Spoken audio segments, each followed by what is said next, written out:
నిర్మల్ జిల్లాలో 2 రోజుల నుంచి కురుస్తున్న భారీ వర్షాలకి ఎగువ నుండి వస్తున్న వరద నీటికి బైన్సాలోని గడ్డన్న ప్రాజెక్ట్ నిండడంతో గేట్లు తెరిచారు. భారీ వర్షాల కారణంగా నేడు ఒక గేట్ తెరిచారు. ఇందల్వాయి మండలం సిర్నపల్లి గ్రామంలోని లక్ష్మీ నరసింహస్వామి దేవాలయ ప్రాంగణంలో గల జలపాతం భక్తులకు కనువిందు చేస్తుంది. భక్తులు స్వామివారిని దర్శించుకునేందుకు జలపాతంపై కట్టిన వంతెన కూడా భారీ వర్షాలకు నేలకొరిగింది. దీంతో భక్తులు కాస్త ఇబ్బంది పడాల్సి వచ్చింది.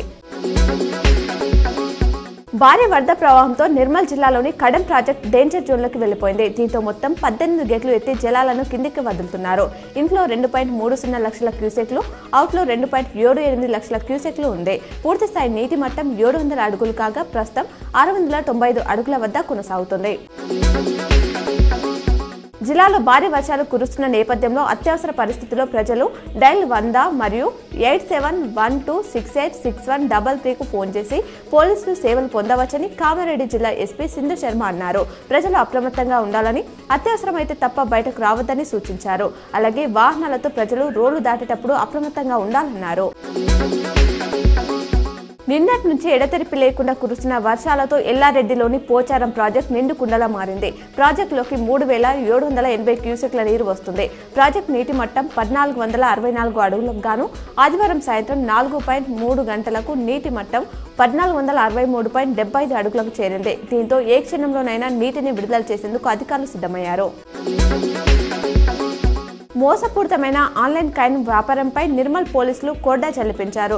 క్రిప్టో కరెన్సీ, బిట్ కాయిన్ పేర్లతో పెట్టుబడి పెట్టిస్తూ ప్రజలను మోసాలకు పాల్పడుతున్న ముఠాను నిర్మల్ జిల్లా పోలీసులు గుట్టురట్టు చేశారు.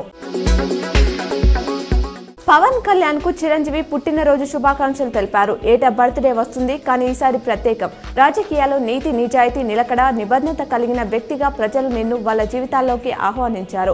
ఈ రోజులో నీలాంటి నాయకుడు కావాలి, రావాలి, అద్భుతాలు జరగాలి. అది నువ్వు మాత్రమే చేయగలవు, చేస్తావని నమ్మకం నాతో పాటు ఏపీ ప్రజలందరికీ ఉంది. దీర్ఘాయుష్మాన్ భవ అని ట్వీట్ చేశారు. ఆంధ్రప్రదేశ్ ఉప ముఖ్యమంత్రి పవర్ స్టార్ పవన్ కళ్యాణ్ కు కేంద్ర హోంమంత్రి అమిత్ షా జన్మదిన శుభాకాంక్షలు తెలిపారు. మీ అంకిత భావంతో కూడిన సేవ ఆంధ్రప్రదేశ్ అభివృద్ధికి, ప్రజల సంక్షేమానికి ఎంతగానో తోడ్పడుతుంది. ప్రజలకు సేవ చేస్తూనే మీరు మంచి ఆరోగ్యంతో ఉండాలని భగవంతుని ప్రార్థిస్తున్నానని అమిత్ షా ట్వీట్ చేశారు.